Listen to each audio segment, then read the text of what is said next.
Good morning to you, or pre-morning. And as I always say, we are in the period between darkness and lightness, which means it's the witching hour. So if you believe in spirits and ghosts and goblins and vampires, this is just about the time when all those kinds of things are making their way towards their interdimensional or whatever it is space. But other than that, it's actually a beautiful morning. The temperature is perfect for walking around, doing the exercise walk. Maybe we'll pick it up with a little bit of jogging at some point, but right now we're still in the walking phase. And it is Wednesday morning, the 20th of the year 2025. Or if you use the Buddhist calendar, it's the year 2568. So it is an absolutely cloudless blue sky as far as I can tell. I'm just going to point east for a second just so you see. This is dead east right here, right? That's dead east. So you can tell the sun still hasn't broken the horizon yet. Roshan Maitel, what's up, brother? Good morning. How are you? Glad to see you, and I hope that you are having a splendid and wonderful day. Anyway, that's due east. And so you can see the sun hasn't broken the horizon yet. And like I always say, I like to walk against the traffic, but right now I'm walking with the traffic because it's like a country road, and there's a guy who I've seen him before and stuff like that. But he does his exercising on that side of the road. So like I don't want to be walking behind him or anything like that. You know what I mean? So he turns off in a little bit. And as soon as he turns off and does his thing, I'll switch over and get on the side of the road that I like to be on, because I definitely don't want to. I want to see the cars coming. You know what I'm saying? Or whatever it is, whatever's coming, I want to see it. Anyway, good morning to everybody. How's everybody feeling today? And where are you guys shouting out from? Big shout out to wherever you are on this earth. We are all citizens of this planet Earth. We share it together, and until we cease to breathe, I don't think there's any other way out of here. So I generally walk. Roshan says, how long do I walk? Generally, at the minimum, I walk 7 kilometers a morning. That's the minimum. But yesterday, I kicked it up to 9, maybe even 10 kilometers. I thought I was going to kick it up to less, but it actually turned out to be a bit more, which I'm very happy for. I could walk probably, I don't know how many kilometers I could walk. I think I could walk 100 kilometers a day, if I wanted to. And I don't think that it would. Arun, so what? Sabadi lo Paulo. ออกกำลัง ครับผม So I don't. Scott 74, good morning to you, brother. How is Canada? Is it nice and what is the temperature anyway over there? I would imagine it's got to be in the 70s, but maybe I'm wrong. I have no idea. So we kicked it up to about 10 kilometers yesterday, and that was good. I felt good, and like I said, I'm pretty sure that any able-bodied person, if they don't have any handicaps or anything like that, could walk 100 kilometers a day. I'm very certain of that. I'm also very certain of, when I think about that in historical context, that this earth, for thousands of years, people have been walking around, and they were able to cover incredible distances that, when they put it in the historical context and say, oh, this person walked 2,000 miles or something like that, they make a real big deal out of it, probably because nobody does it today, these days, or very few. But even up until the 18th century, 19th century, in the early 20th century, people were walking cross continents. They were doing it. And you can look it up. It was called pedestrianism. And people were quite commonly doing these kinds of things. And it certainly is good for your health and all that jazz that goes along with it. So walking is good. Now that's the reason why I'm crossing over right now. That's the reason why I like to see what's coming behind me, because if that guy doesn't see me, and for whatever reason it is, and he's been driving all night or whatever, I don't know what, maybe he just started driving, I don't know. The fact of the matter is, I know that for him, his day will go on, but for me, it's going to be the end of my day, and I'm not looking to end my day just yet. I'm looking to, make it a few more years, at least 15, 20, 25 years, hopefully, maybe, if I could get that lucky, and live it in peace and happiness and decent health. And I can't ask for anything more than that.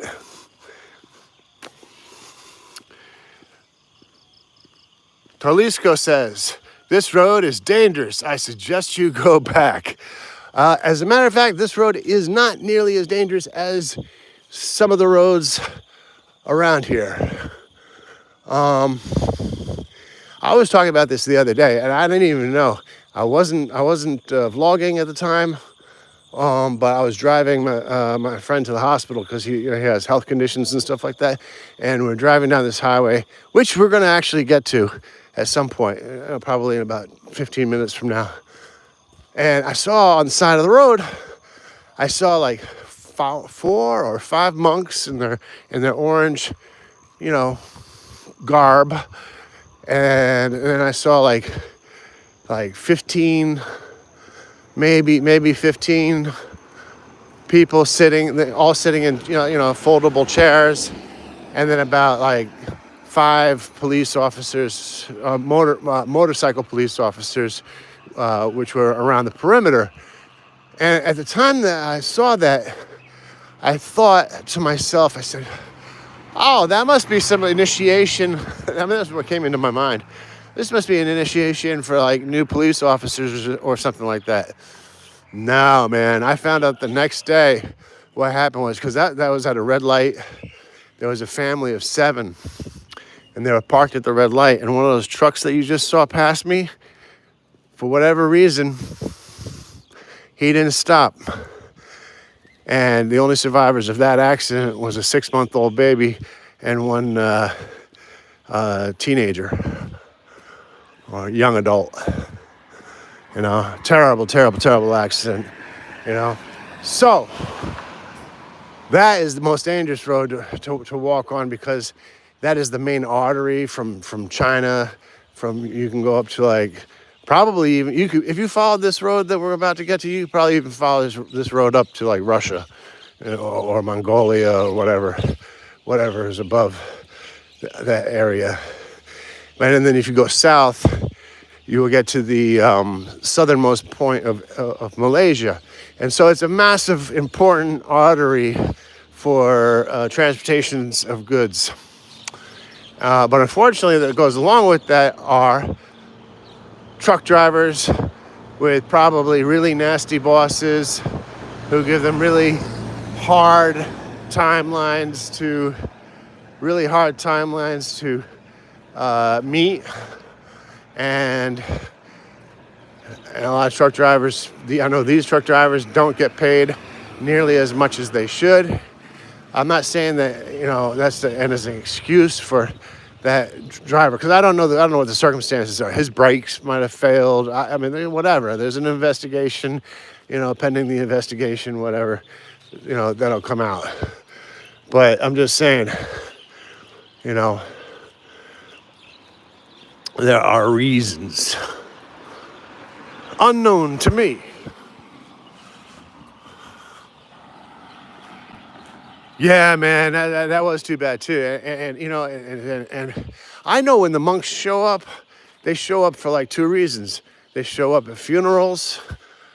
See, like the Buddhist religion, right, and a lot of other religions believe in like spirits and stuff like that. So they perform that ritual at that point where it happens, so that the spirits can find their way home. That's why, like in Chinese. Like, if you ever see a Chinese funeral in the West or something like that, like I've seen them a few times.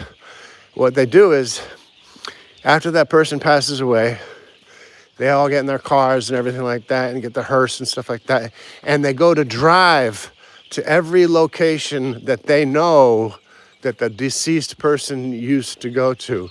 This is a tradition, you know. Like, I'm sure they do it in China. I know that they do it in Chinatown in New York and in Queens and stuff like that. I know for a fact that they do it. And you can even, if you're that curious, you can look it up. But anyway, so like, those are like the occasions. No, actually, there's another occasion. So the monks show up for prayer services for the deceased, and for some formal, like, governmental things. That's why I wasn't thinking about death. I was thinking maybe it was for like the initiation of motorcycle police officers. And the other one is they come for weddings, you know, as formal occasions. Of course, every single morning you will see monks, mostly younger monks, come out with their I don't know what you call it exactly, but a bowl. And they're not allowed to touch money, so you can put some money in the bowl if you want to, but most people just put like a bag of rice and a cooked meal or something like that, because that rice and that cooked meal is what those monks are going to eat that day. You know, so a lot of it's done on donations and stuff like that. And Watts, you know, they do have a little bit of land and stuff like that. But I'll tell you another thing that Watts do. Like, if a Watt is like a little bit out of town, they will have a little bit more land, right? Like, we're going to pass a Watt up here, and they do have what I'm about to talk about there. But what I'm talking about is Watt dogs, right? So what happens is, Buddhists, you know, one of the tenets of Buddhism is, you know, not to kill, right? So that we don't have like a dog catcher or anything like that to, like, you know, to euthanize animals or anything like that. I mean, they even they even catch cobras and stuff like that, and they don't euthanize them. Just relocate them. And anyway, so if you go to these Watts outside of town, one of the things that happens is that, you know, people can't take care of dogs or puppies or something like that. They'll bring them to the Watt, and then the monks will take care of them. So you'll see a lot of dogs at the Watt, and they're always super nice, which gets back to the conversation we were talking about yesterday about mean dogs versus nice dogs. It all has to do how the human treats the dog, and the dog learns from the human. So anyway, that's why you'll see a lot of dogs at the Watts. W-A-T-S. That's like a temple, you know, and stuff like that. So, I mean, that's about as far as I'll get into the Buddhist religion today, which is more like a philosophy, in my opinion, but in the opinion of a lot of other people. And it makes a lot of sense to me. And when they have the Eightfold Noble Path, which is almost identical to the Seven Deadly Sins, and I don't know, the 9 tenets of Rastafari. You know, it's basically the same. You know, thou shalt not kill, steal, sloth, gluttony, and all that kind of stuff. And I hate to say, like, you sound like I'm ever preaching and stuff like that, but the fact of the matter is, I do it for myself. I'm not, like trying to convert anybody or anything like that. But I personally have to remember these things, because when you forget, you fall off the path. And when you fall off the path, you're in the land of the lost. You're in darkness. And the only way to the light is to go through the darkness to the light. And I know this to be a fact as a sinner in my earlier years. I know it's true, and I had so much hubris and stuff like that. I was a street kid, I was out hustling, rolling drunks, doing all sorts of stupid shit, bad things, I mean, we used to go out and try to find drunk people and take their money. That's not good. That's a terrible thing to do, But I was in my early teens or whatever, and the guys that I was with, we thought it was a big adventure. To us it was an adventure, and we didn't know how bad we were, right? Like, I didn't get into a lot of fights in my teen years. I really avoided it because in my earlier years I'd seen in the neighborhood that I grew up an awful lot of violence. And, I saw my first murder happen right next to me when I was 5 years old and stuff like that. I did a little bit of fighting. I did fighting until I was like 12. But I fought every single day because of the environment that I was in. And by the time I was 12 years old, I had already been taught that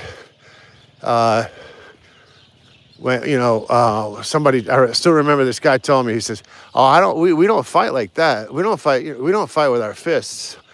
What are you, stupid?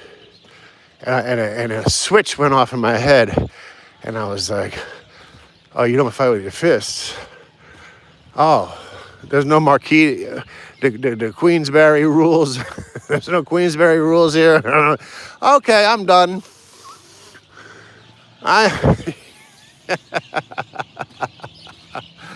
Fluffy Ninja, good morning. How you doing? What's up going on, brother? Says, did you have a big tarantula over there? So yes, I don't know if we have tarantulas. I'm not sure. I've never seen one. I've never heard about one being here. But we have big scorpions. We have cobras. We have Arun Swat. Sabadi Lupa. Okam lang. So, and some other venomous snakes. We have snails. We have a lot of it's called the African land snail, and it's the largest snail in the world. And these things grow up to be like 3 kilograms or 6.5 pounds or something like that. They're gigantic snails, but they're dangerous. Not only do they eat all the vegetation, which we don't actually have a problem with that here, but if you touch them, you can get something called some kind of parasite. It's like Wolverine parasite. That's what it's called. Just the name of it makes me scared enough not to touch one of them suckers. Wolverine parasite. I don't know. That's all you got to tell me, and I'm not touching one. But some people, they cook them and eat them. So all I got to say about that is bon appetit. I'll see you tomorrow, maybe if we're having some chicken.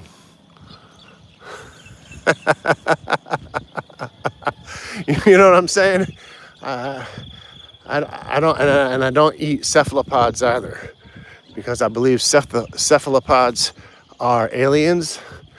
They're not from this world, or at least they might be from this world, but they're totally different than cephalopods. And here's this football field. I just want to show you the football field because where I grew up and stuff like that, you didn't really have football fields and stuff like that. So you have in the background a little spectator area and stuff like that. And you see every day young men playing football and stuff like that. I would love to play some ball, but I'm not quite in shape enough for that. And maybe I could play goalie. I don't know. Anyway, so I always like looking at the pitch. You know what I mean?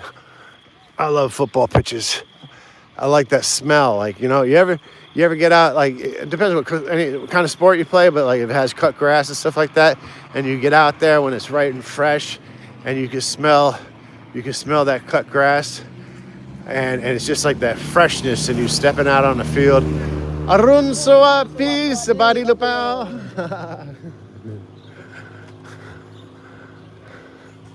And I love that, I used to love it. I still love it. I mean, obviously I still love it, but I mean, I just don't experience it all that much. So up here, you see that big red truck. It's not that big. See, the fire department here would be like minuscule compared to any fire department you might see in the United States, and incidentally, or Canada for that matter, or Europe probably. I don't know, maybe South America also, I don't know. But right here, our fire department is, I mean, that's like the biggest truck that they have, I think. No, wait a minute, I see another truck, but that's about the same size too. And I've been here for 25 years and I've never seen a house on fire. It's kind of weird because we use fire for cooking, So that's the fire. This is what the fire truck looks like. And they got 1, 2, 3, 4. I don't know how far their services are, but they're 5, 6, and an EMS, and 1, 2, 2 EMS. Two EMS trucks. So I would say that the fire department is definitely prepared for fire if it should happen. But can only say that I have never, in 25 years, I've never seen a house on fire here. Although you do see people burning leaves and branches and stuff like that. Arun Sawapi, Sabadi Lupao. So you see that, but that's controlled burning, and my dude, huh? Sorry, kapa, sorry, lupao. Poke it, my dude.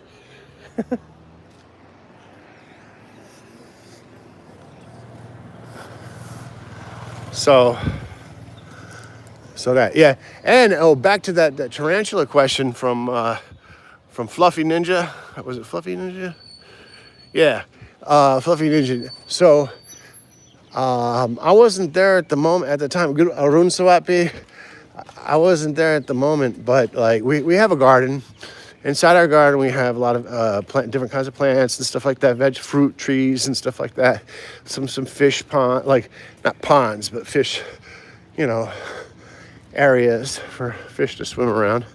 And we have a tortoise and a tortoise pen and stuff like that, right? But this really happened. So we have this area where there's like a lot of potted plants, and there's like a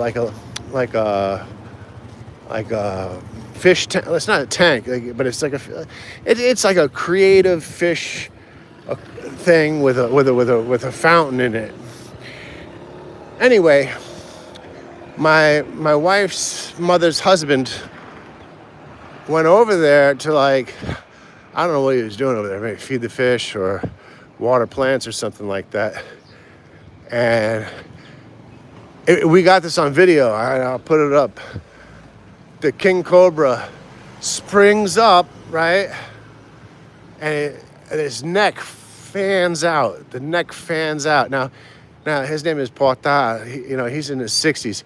He can't move too fast. But he didn't move fast at all, right?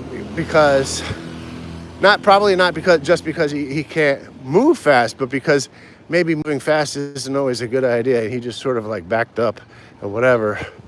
And then we called I didn't. My wife called animal control and took the cobra out. But like that's the thing about cobras is like if you're like in your garden or something like that, and like it's like underneath some or something like that, and if you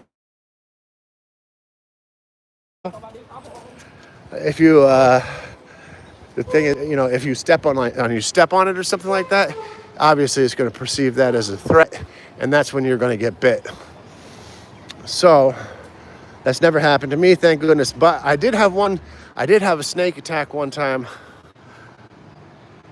Sawadi Kab, not a con chiwit, Sabadi Lupao, Pom Yu, Patet, Payao, Leka Dream, took one, Okom Lang, Perwa, our Nam Nak Long. Good morning to you, David. Yeah, we're on our walk, right? So I did have that snake attack thing, right?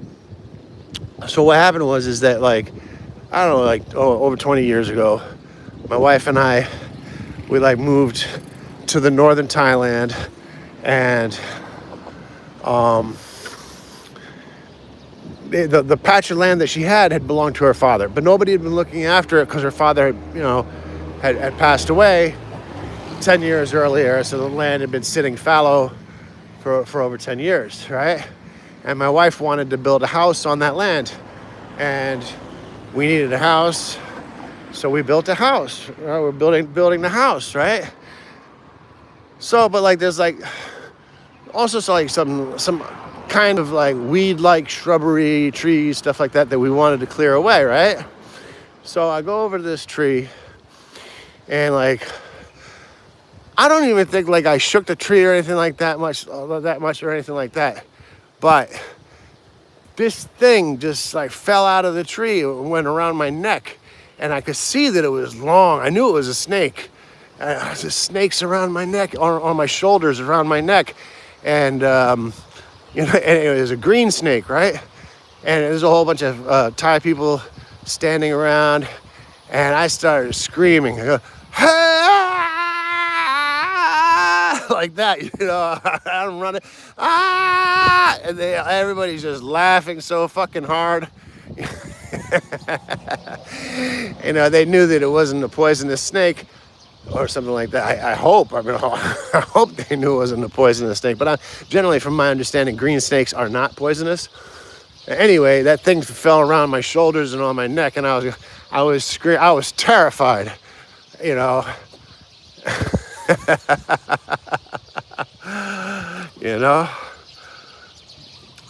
So Svea David, show me now. I don't know what you mean by that. But here's some water. I'll show you some water in the canal, and a little staging area that the town has some activities on sometimes. And there is the beginning of this town. So that's what I could show you. I mean, otherwise you're gonna see some palm trees, some beautiful blue sky, and people just generally getting up. Have some birds doing their daily routine at this time, and Arun Sawat Svadi. I got Booty Suit. So that's as far as what I can show you. So other than that, you'd have to be a little more specific. So anyway, that being said, it is a wonderful, beautiful Wednesday morning at 6:07 a.m. Just turned 6:08 a.m. Wednesday, August 20th, the year 2568, or the year 2025, depending on your calendar. And that one is the Buddhist calendar, and one is a Gregorian calendar. I don't know any other calendars. I'm sorry. I apologize for my ignorance. I haven't looked it up yet, but I suppose I will at some point. So here we are. And today is a special day because we're going to actually stop by the market. I'm not going to do the 10 kilometer walk this morning because I have a special request from somebody to stop by the market and pick up a couple of things, and that's exactly what I'm going to do. So that's not too far off in the distance, and we'll take care of it when we get to it. And we'll pass by this other Wat, which is also a beautiful Wat, and there's always more people in this Wat than the other Wat. Arun Sawat P. Sabadi Lupao. I got a couple from Jack Kilo took one. Like when I got bodysuit. Oh, Swadi Kap Kuta, Sabadi Lupao. All right.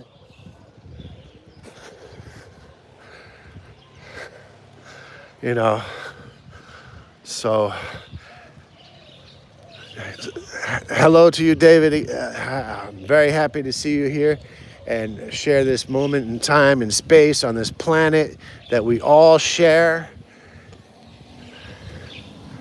together, because ultimately we're all in this together, and I don't think anybody's getting out of here. You know. Ooh, there's a puppy. I know the puppy looks friendly.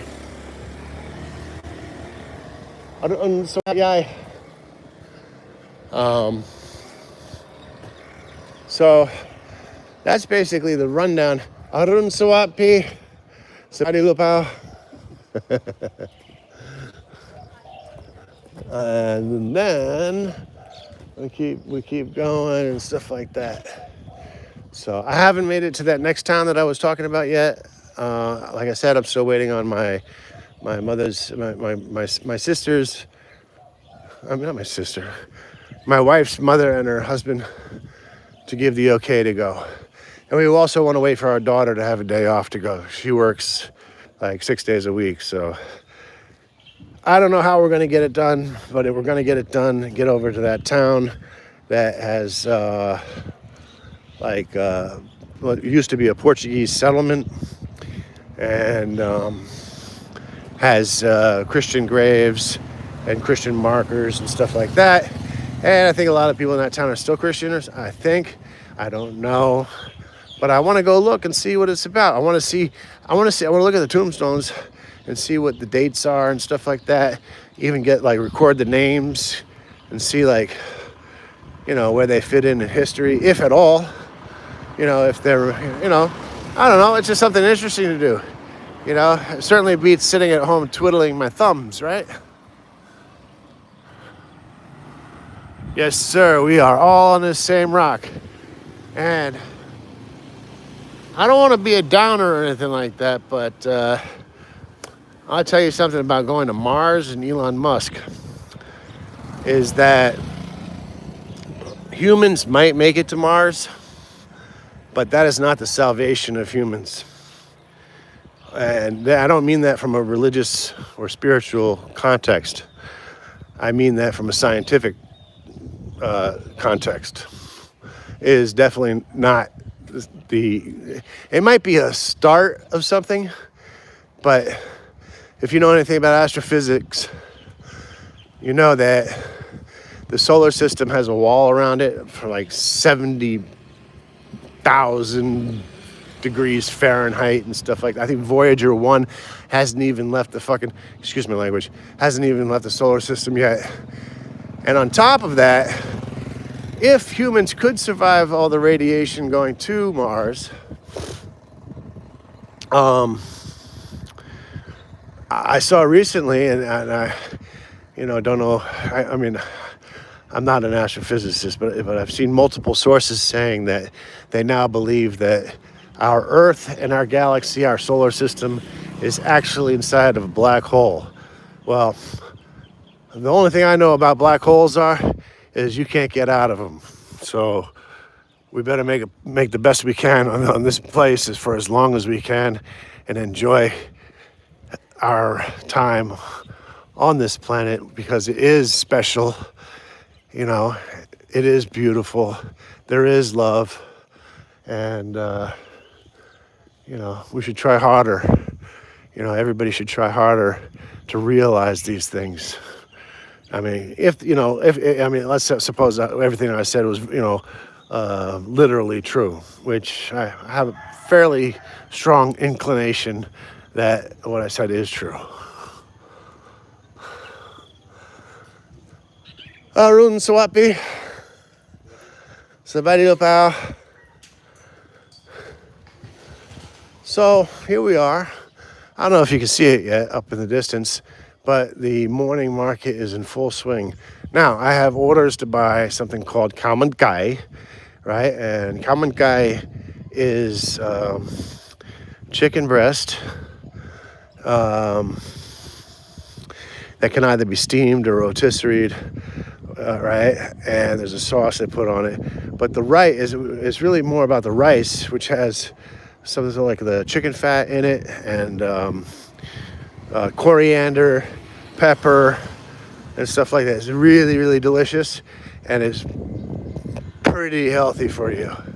So I have an order to buy that, and I have another order to buy some sort of chicken byproducts for this guy's dog. So, which I'm going to try and complete both of those missions this morning. That's why the walk today is only going to be about 7 kilometers. They're not pressing on, but that's all right. I think I ran my mouth about 7 kilometers already. Beauty is here, Scott74 says. Beauty is here. Mars is great and all, but okay for a visit. Right, a visit. I don't know. Arun Sawat, yeah. I don't know. I don't know if you visit, you're ever coming back. But who knows? I don't know. There's a lot to be found out, right? And that's the amazing thing, that the age that we live in is like the most information, disinformation and misinformation age probably of all time. But yet the real information and truths that are coming out are actually quite phenomenal. And obviously that's one of the reasons why I saw these videos like, oh, time's speeding up since 2020, since 2020. And the reason it's speeding up is because so many things are happening. Arun Swat Yai, the reason it's speeding up is because so many things are happening. So when you have so many events that are happening at a very rapid pace, the period of time happens faster. It seems like it's going faster. So like back in the 70s and 80s and stuff like that, you'd get news, but a lot of time you'd be like reading a book, sitting down, whatever. Maybe we didn't have a TV when I was growing up, but I don't know. What I used to do, I used to hang out on the windowsill. And I was thinking about that yesterday. How many people remember hanging out on the windowsill of their house? We used to do that. Everybody used to do that. Hang out on the windowsill. Arun Sawat Yai. Sabadi Lupao. Arun Sawat. Arun Sawat Yai. Sabadi Lupao. Arun Sawat Yai. Yai พ่อทำเกมอยากกินข้าวมันไก่ใครหรือเปล่านุ่นนะโอเคครับผมขอบคุณหลายๆ so I see where they sell it and everything like that. We're going to get it, see if we can get online with the lady. อรุณสวัสดิ์ยายสบายดีหรือเปล่าเป็นไปได้คุณรู้จักป้าผมอ้วนขับรถไม่ดีเลยเนาะป้าถามว่ามีข้าวมันไก่30 บาทพิเศษนะโอเคthis เขาบอกว่า30 บาทสองจาน1 จานผมไม่รู้ทำอะไรก็ได้แล้วแต่ใหญ่ไปคิดว่าถ้าหากว่ามันสองจานเป็น40 บาทใช่ไหม60 บาท60 บาทอ๋อโอเคดีกว่า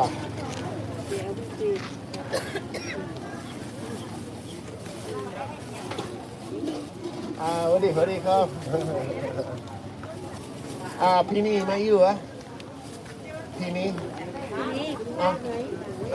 อ่ะสวัสดีครับพี่นี่สบายดีหรือเปล่า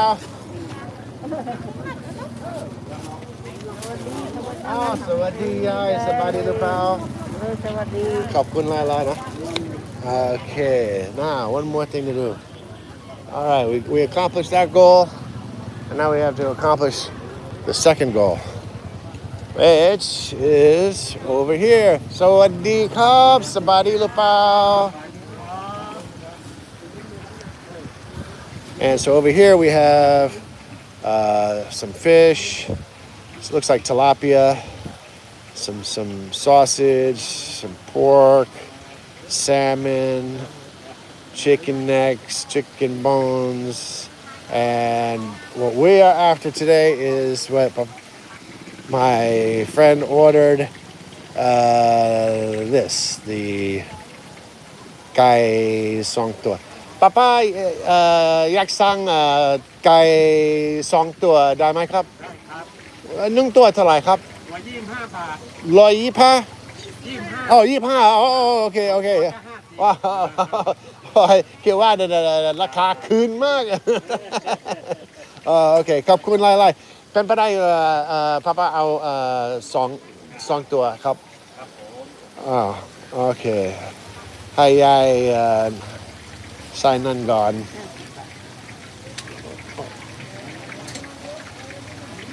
ขอบคุณไล่ออกโรงพยาบาลมาหรือยังครับออกกำลังทุกวันครับปกติผมไม่เดินนี่แล้วก็เพราะว่าผมอยากไปไฮเวย์ถนนนู้นเพราะว่าถ้าหากว่าผมไปไฮเวย์นู้นแล้วก็เลี้ยวนี่เป็น7 กิโลไม่พอผมอยาก10 กิโลจะเดินอีกแล้วก็สวัสดีครับเดินอีกแล้วก็ต้องไปA1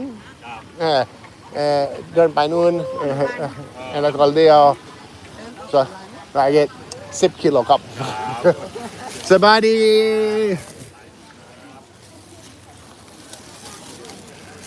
Okay, so that concludes our business at the market today. Everybody's very nice and everything like that. And we achieved the goal that we wanted to, except that I don't know what my friend is going to say, my stepfather is going to say when I'm going to tell him that his 20 baht Kalman guy isn't 20 baht, that it's 30 baht. And that if you want 2 boxes or extra, it's going to cost a total of 60 baht. So maybe they were just giving him a great deal because he's an older guy and 77 years old. Or I miscommunicated. Or who knows? Who knows? I don't know. It's not a lot of money. It's like we're talking about $2. And the stuff is healthy food. And now he has 2 boxes of it. And that's the way it's going to be. Like it or not. And then if he wants his money back, he can sue me. Scott74 says, they found Roman remains under New York City during a day. No, they did not. The Roman remains under New York. Come on, man. Are you serious? I'd ride my bike a lot. Don't see kids doing that anymore. I miss the 80s. Yeah, riding the bike. People ride their bikes here. But yeah, you know what? I don't miss riding my bike in Brooklyn so much because every time I rode my bike, somebody would try to steal my bike. You know, like they'd come up to me with like a ratchet or something like that, threaten me, hit me, steal my bike. And that happened like 2 or 3 or 4 times.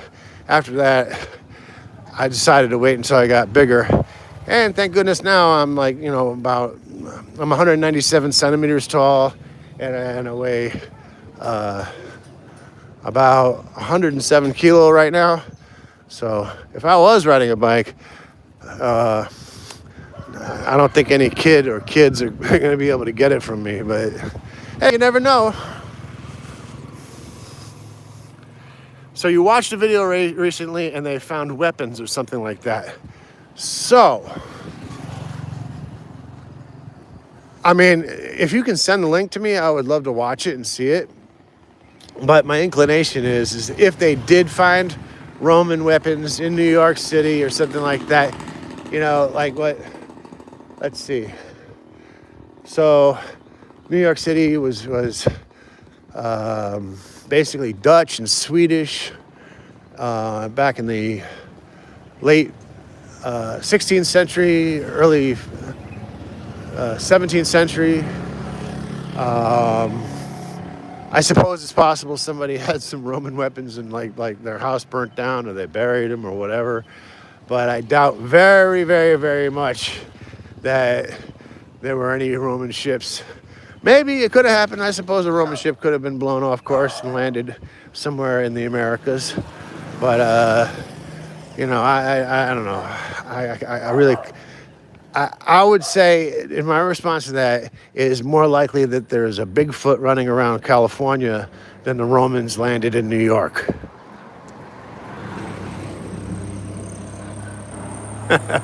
So please send me the link. I'd love to see it, really.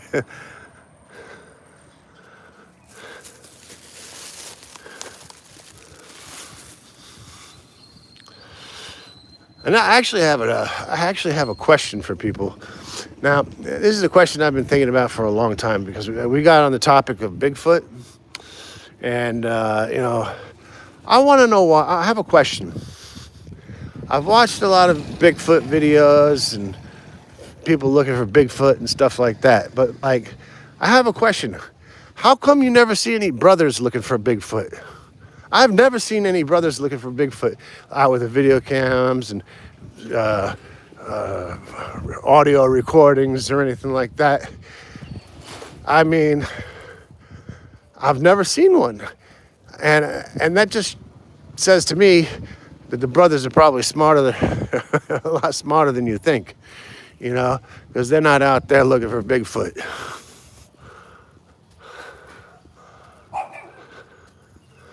Yeah, man, nothing would surprise you, right? I mean, we could be living in a simulation for all we know, right? I mean, that theory is like not capable of being disproven, And then, you ever watch Diary of a CEO? You ever see that podcast, Diary of a CEO? Oh, Philip K. Dick. Yeah, I have a story about Philip K. Dick. Man. So, he was a methamphetamine addict, right? Philip K. Dick, right? He was addicted to intravenous cocaine use or whatever and wouldn't sleep for days and stuff like that. And he would go through hallucinations and into altered states and everything like that, right?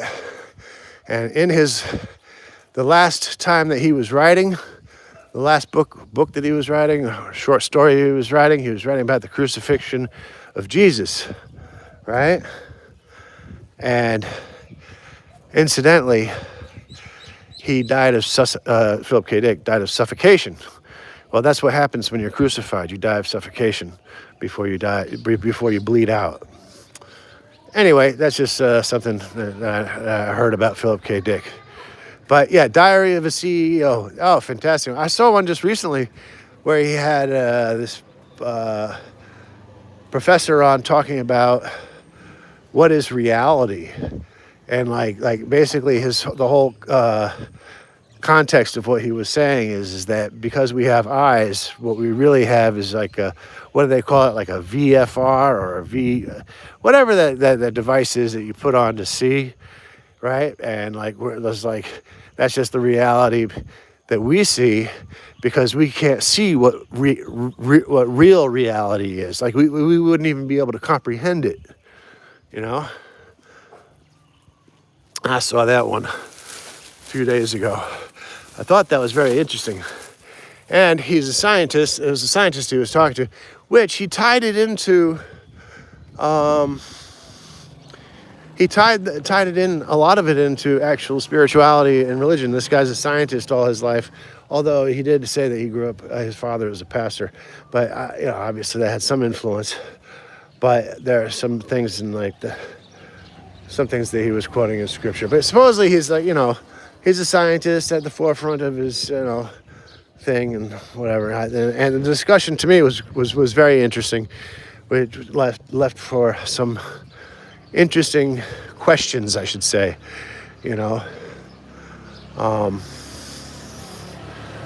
Although I did think about something last night when it was sort of what I felt like was a refutation to everything that he was saying, which was like, and now I've forgotten it. Oh my, unbelievable. Oh boy. Anyway, yeah, Diary of a CEO. That guy's fantastic. Of course, I like Joe Rogan. I don't like Joe Rogan as much as I used to like him. I mean, what I mean when I say like, I mean I don't like consume his content as much as I used to. But anytime he has Graham Hancock on there, or the Weinstein brothers, or maybe Jeffrey Sachs, or Bustamante, or I'm definitely going to watch those because I'm interested in those people being interviewed and what they have to say.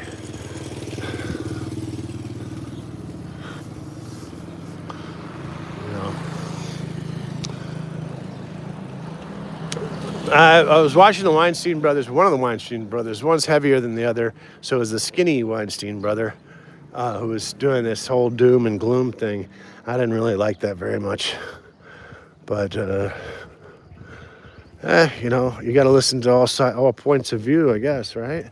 I mean, how are you going to be able to make an informed decision, if you only believe one thing or expose yourself to one thing? And like Scott said yesterday, that's why he liked to travel the world, see other things, get other points of views.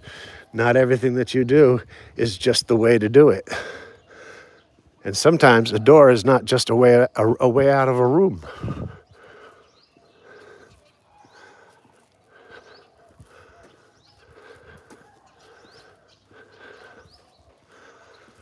Oh, okay. Yeah, so I'd say, yeah.